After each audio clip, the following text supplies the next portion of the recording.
بسم اللہ الرحمن الرحیم۔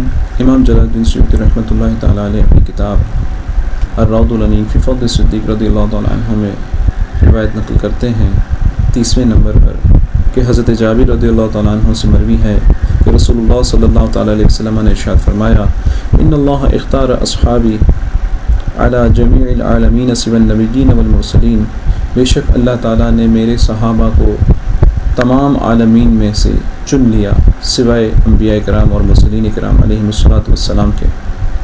واختار علی من اصحابی اربعہ، اور میرے صحابہ میں سے 4 کو چنا۔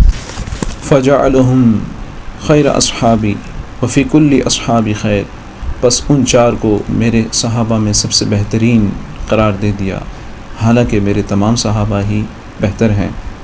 ابو بکر و عمر و عثمان و علی رضی اللہ عنہ اجمعین، اور وہ 4 صحابہ حضرت ابو بکر اور عمر اور حضرت عثمان اور حضرت علی رضی اللہ تعالیٰ عنہم اجمعین ہیں۔ اور فرماتے ہیں واختار امتی علی سائر الامم، اور میری امت کو تمام امتوں میں چن لیا۔ فبعثنی فی خیر قرن، اور مجھے بہترین زمانے میں مبعوث فرمایا۔ ثم الثانی ثم الثالث تترا، پھر دوسرا اور تیسرا زمانہ بہترین ہے جو وہ آپس میں ملے ہوئے ہیں۔ ثم الرابع فرادا، اور جو چوتھا زمانہ بہترین زمانہ ہے وہ جدا ہے۔ اسی طرح کے دوسرے الفاظ بھی ایک اور حدیث میں ملتے ہیں کہ خیر الذین قرنی ثم الذین یلونہم ثم الذین یلونہم، یعنی بہترین لوگ وہ ہیں جو مجھے ملے یعنی صحابہ، پھر وہ جو ان کو ملے یعنی تابعین، اور پھر وہ جو ان کو ملے یعنی تبع تابعین۔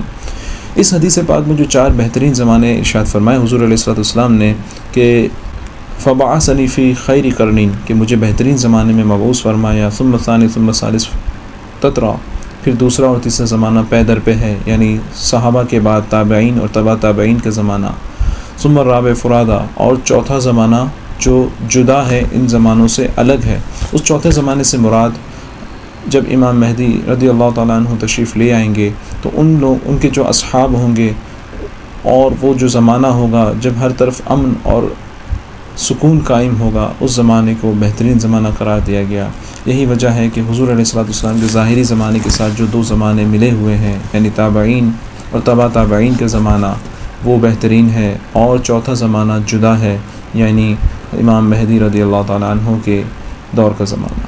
والصلاۃ والسلام علی رسول اللہ وعلی آلہ واصحابہ اجمعین۔